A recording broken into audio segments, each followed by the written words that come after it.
The email came through just as I was finishing up a report under the dim overhead lights in our dusty outpost in Kandahar.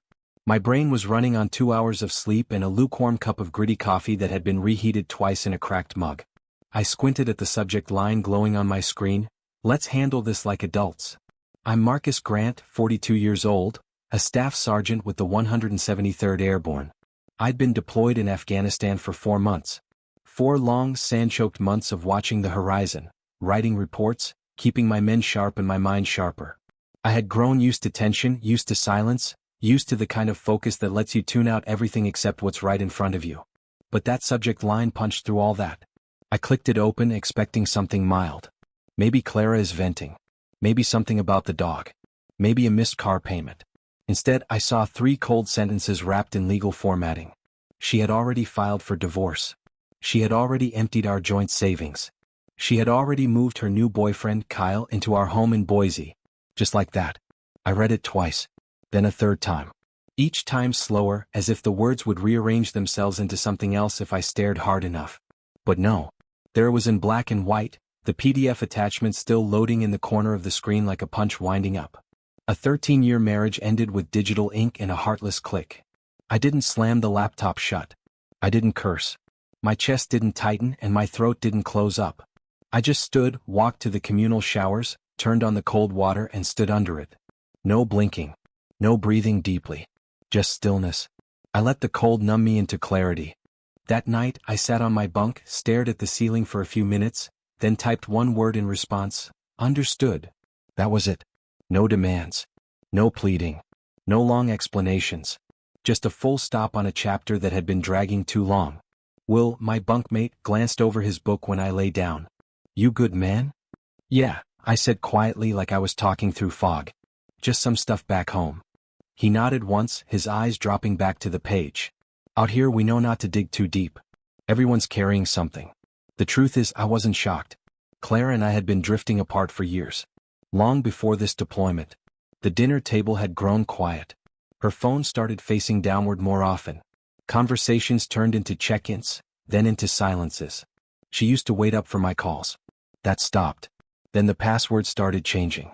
Then the weekends away with friends I'd never met. I saw it all happening like a slow leak. You can't always stop it, but you smell the rot. I guess deep down I had already grieved the loss. I just hadn't buried it yet. That's why I started planning quietly before I even left. I opened a private bank account 6 months before deployment. I didn't touch our main savings, not then. But I funneled inside money, consulting gigs, guest talks, small freelance projects. Just a few thousand here and there. Enough for me if things went south. I also scanned and saved all the essentials. The house deed, our insurance policies and military benefits paperwork. Uploaded it all to a secure, password-protected drive. I didn't tell Clara. I didn't even tell my sister. But I did leave one clue behind. A small safe at my sister's apartment in Portland, tucked behind her filing cabinet. Inside it, my grandfather's watch. My mother's wedding ring. The last of the things that meant something to me. I didn't know what I was protecting myself from. But part of me did. I remember the last time I saw her like a slideshow that skips. She dropped me off at the airport. No tears. No lingering goodbye. Just a firm pat on the back and a distracted, take care of yourself. Like I was heading to a weekend retreat, not a war zone. I turned to wave, but she had already pulled away. Not even a backward glance. There was no grand fight. No shattering betrayal. Just a slow hollowing out of what used to be a marriage. She said she started sleeping in the guest room because I snored. She missed anniversaries, forgot plans. Always had work. Always tired. One-word answers when I asked how her day had been. By the time my orders came in, she didn't blink. Just said, okay. Let me know when. That should have told me everything. I didn't tell anyone in the unit. Didn't feel like explaining. Didn't feel like being comforted either. Out here, silence is more reliable than sympathy. I couldn't afford to unravel. People counted on me. So I did what I always do. I compartmentalized. Locked the hurt in a mental box and kept my boots moving. But something shifted that night. Not sadness. Not anger either. Just a kind of cold, measured awareness. This wasn't heartbreak. This was logistics. A situation to assess, not a wound to cry over. I wasn't the kind of man to fall apart. I'd built myself back before and I would do it again. This was just another mission. 2 weeks crawled by. Dust storms came and went. Reports stacked up. My guys joked, smoked, trained, and sweated through the days. And I stayed quiet, calculating, focused. Until one night, out of habit, I logged into our joint bank account. The screen took a few seconds to load. Balance, 37 cents. I stared at it. Refreshed the page. Same number. I scrolled through the transaction history, heart steady, eyes narrowing. She hadn't even tried to hide it. 10 transfers in 4 days. Big amounts. All moved to a new account at a bank I didn't recognize. Different city. Not even in Boise. Not even careful. It wasn't just betrayal. It was precision. Cold and clinical. For a long second, my hands just hovered over the keyboard. Then I leaned back, took a long breath through my nose and smiled to myself. The old me would have called her. Would have screamed. Demanded answers. Threatened lawsuits. But that version of Marcus had been buried back in that shower under freezing water. This version? He was quiet. Cold. Strategic. I opened the portal for our home security feed. I had installed the cameras myself before I left. High-res motion sensing cloud backup. The feed loaded and there it was, my living room. My couch. My rug. Kyle was sitting there like he owned the place. He was drinking from my favorite mug. The one Clara gave me on our 10th anniversary. He was wearing my hoodie. My dog was curled up beside him, wagging her tail when he scratched behind her ears. He laughed at something on TV, completely at ease. He didn't even lock the door behind him. And I just watched. Calm. Still. Silent. The war wasn't out here in the desert anymore.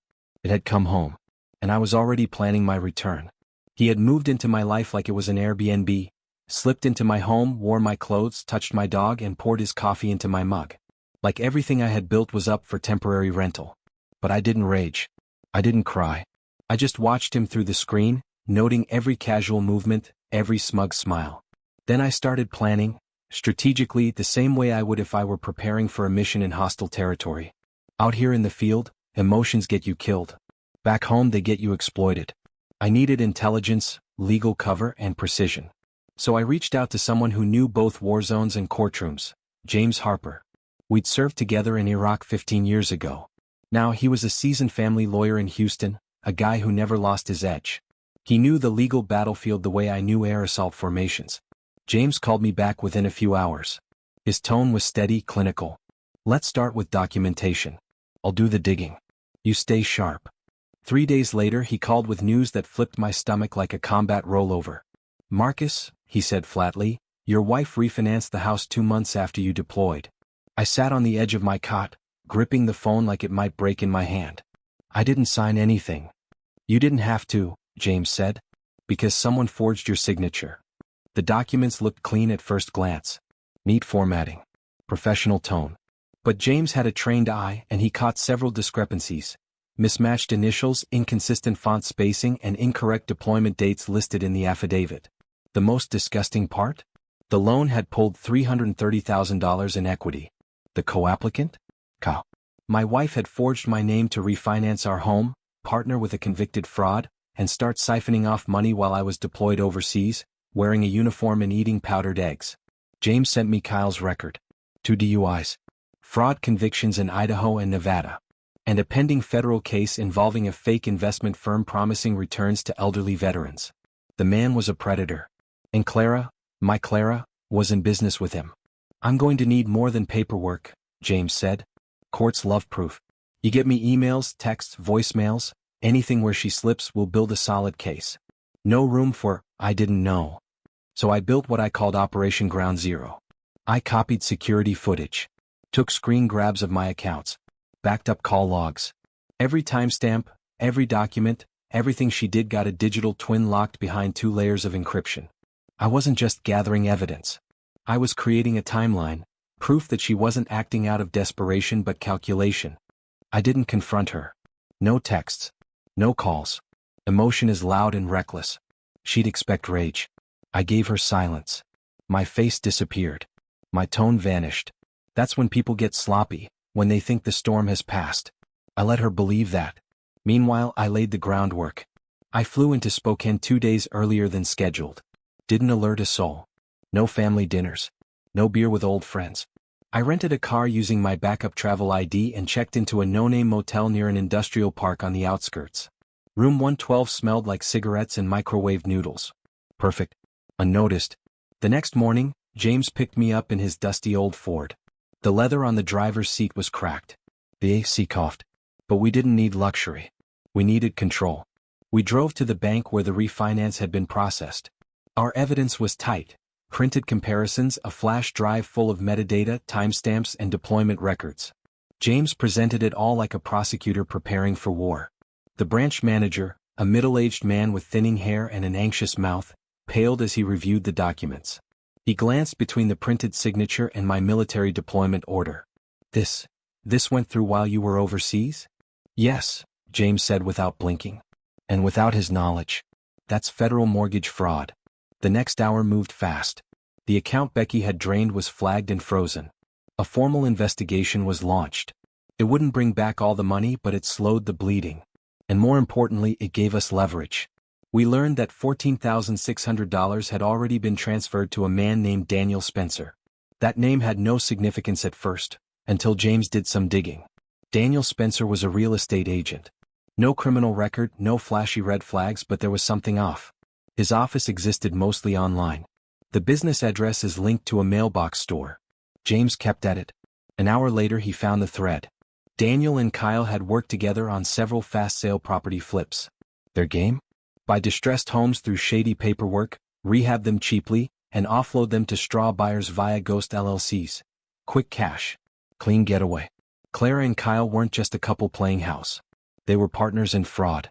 And I was the capital. They had set the entire scheme in motion while I was counting rations and dodging mortar fire. They weren't just stealing from me, they were building a house of lies on my name, my signature, and my silence. If James hadn't uncovered the forgery when he did, they would have sold the house entirely before I landed back on American soil. That night my phone buzzed. Hey, can we talk? Something weird came up with the account. I'm sure it's a mix-up. Her first contact in months. A text, not a call. Short. Vague. Trying to bait me into a conversation I wouldn't have. She knew something was wrong. But she didn't know what I knew. By the end of the week, James had called in a few of his contacts from the State Bar Association. They brought in a federal investigator. The fraud was bigger than we thought. Spencer and Kyle were part of a pattern. One that targeted deployed military personnel and veterans. The strategy was always the same. Find someone on active duty, gain access through a spouse or relative, and quietly reroute property or funds before the service member returned. Veterans made perfect targets. We were focused. We trusted easily. We weren't around to verify every detail. But this time they had picked the wrong soldier. My case, once a domestic dispute, had become a federal investigation. Paper trails stretched across 4 states. LLCs were being audited. Spencer's real estate license was under review. Kyle's parole officer had been notified. And Becky, well, her name was now attached to every document filed in this web of deceit. She wasn't just complicit. She was core. The shift was quiet but powerful. I was no longer the victim of a divorce. I was the witness that cracked open a syndicate built on silence and stolen valor. My life had been weaponized against me, but I had flipped it.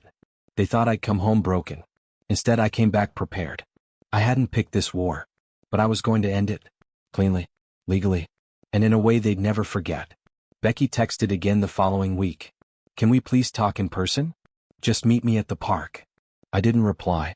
There was nothing left to say. I wasn't interested in her rehearsed apologies, her shifting tone that always played between victim and martyr, or whatever version of herself she thought would work best on me now. I knew all her tools. Tears that showed up right when she needed leniency. Silences that stretched just long enough to cast blame. Promises folded in the same breath as excuses. I had seen it all. Lived it. But I did follow her quietly from a distance. I parked across the street from Lincoln Park, lowered my seat slightly and watched through the passenger side window. She sat alone on a worn bench, phone in hand, glancing around every few minutes. Her hair was tied back, her posture tense. Every so often she would glance at her phone, type something, delete it, and try again. She was probably waiting for me to show up like old Marcus, the one who would give her the benefit of the doubt. The one who would listen. But he was gone. While she played at regret under a canopy of rustling trees, real movement was happening elsewhere. Back at James's office, I sat in front of my laptop with the live feed from the security cameras pulled up. I had upgraded the system earlier that week, added enhanced audio, sharper motion sensors, and cloud-based backups.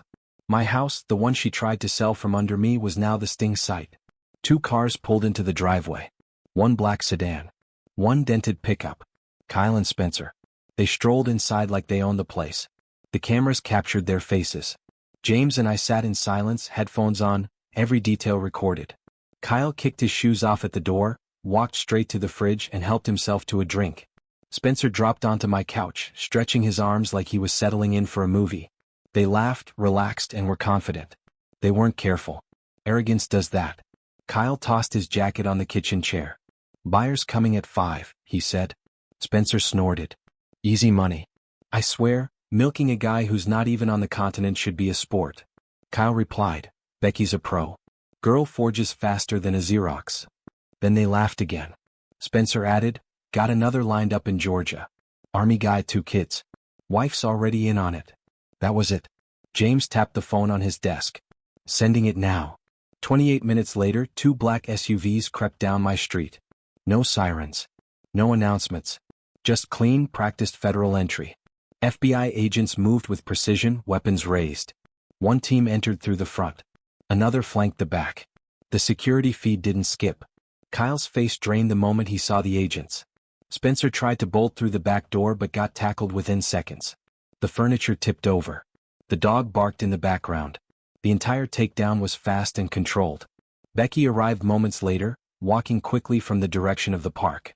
She slowed when she reached the sidewalk, eyes locking on the flashing lights, the agents, the black SUVs. Panic twisted her features. Mouth half open, steps hesitant. She turned in circles like someone looking for an exit, then backed away slowly like a child caught peeking at presents too early. But it was too late. That night James called me. "They got both of them," he said. "Spencer's already asking for a lawyer." Kyle, well, Jeremy Carlton, to use his real name, is still holding out, but it won't matter. He handed me a folder, thick, heavy, damning.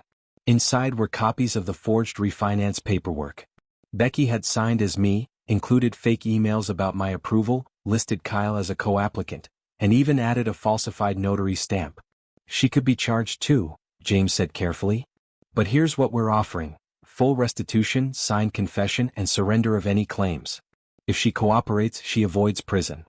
At first, Becky resisted. Sent me texts full of confusion, fear, and half-hearted apologies. I didn't know everything. Kyle said it was temporary. I panicked. "Please just let me explain." I ignored every message. Eventually her lawyer made it clear: fight the charges and risk public exposure, or confess, repay what she could, and disappear quietly. She chose the latter. She signed everything. Gave up all rights to the house. Relinquished any future claims to my pension. Agreed to structured restitution payments for the next 7 years. And in a sworn, notarized statement, she admitted to forging my signature, draining our joint account, conspiring with Jeremy, and attempting to sell the house while I was deployed. It was all there in black and white. I never saw her again. Not after that last wave at the airport, where she treated deployment like a business trip. No calls. No final argument. No dramatic closure. Just paperwork, lawyers, and silence. The divorce was finalized 3 months later. Clean. Controlled. On my terms. There were no outbursts. No revenge speeches. Just documents filed, assets divided, and names legally unlinked. I didn't drink that night. Didn't go out. I sat on my couch, the one Spencer had stained with his coffee, and listened to the quiet. It was a different kind of peace. Not joyful. But real. The court process moved fast. Jeremy, under his legal name, was sentenced to 8 years. Prior convictions and the scope of this scheme sealed his fate. Spencer, with his longer criminal record and the FBI's growing list of fraud victims, received 12 years without parole. Becky didn't attend the hearings. I hadn't expected her to. From what James gathered, she had moved out of state, changed her last name, and was trying to disappear into some new version of her life. Let her. As for me, I was done. 2 months after the divorce was finalized, I submitted my retirement papers. 21 years in the Army. I had no regrets. But I was ready for something slower, quieter, something that didn't involve scanning rooftops or rotating between continents. I bought a cabin near Flathead Lake in Montana. A fixer-upper with old floors and stubborn pipes. But it came with acres of woods and a sky big enough to breathe under. No neighbors. No traffic. Just trees and time. I adopted a dog from a shelter just outside Kalispell. They said he'd been returned twice. Too active, too smart, too loyal. I named him Scout. He took to me quickly, followed me around like he'd known me in another life. We developed our rhythm: morning hikes, evening fires, and coffee in silence. It wasn't glamorous, but it was mine. One day, I opened the mailbox and found a letter. The return address said Virginia. The handwriting was neat but shaky in some places. It was from a woman named Alyssa Moran. Her husband, a Navy corpsman, had been deployed when someone tried to forge paperwork and seize their home. Same scheme. Same names. But this time, because of my case, the FBI had intervened in time. Her letter read, "You don't know me, but you saved our home. You saved my daughter's sense of safety. You saved my sanity. Thank you." I read it twice. Then again. I sat on the porch, Scout at my feet, the sun dipping behind the ridge, and for the first time in months, I allowed myself to feel it all. The weight. The release. The quiet victory. A week later, one of the lead agents called. She told me my case had helped them uncover operations across 5 states. There were shell companies, ghost buyers, and altered title transfers. At least a dozen families had been targeted, mostly military. My testimony, my documentation had cracked the ring wide open. I walked the edge of my property that night, Scout's paws rustling through the pine needles beside me. The sky was clear. The air is clean. I had lost a marriage, a home, and years of trust. But I had gained something that can't be forged, drained, or stolen. Control. The freedom to rebuild without someone else's lies weighing me down. I didn't need closure in her words. I had found it in my silence. Now I wake up with the sunrise, sip coffee on the porch, and write a little each day. Scout keeps watch. The woods whisper. And now and then I look around at what I've built, not with noise, not with vengeance, but with steadiness. One quiet day at a time. Building something that no one will ever take again.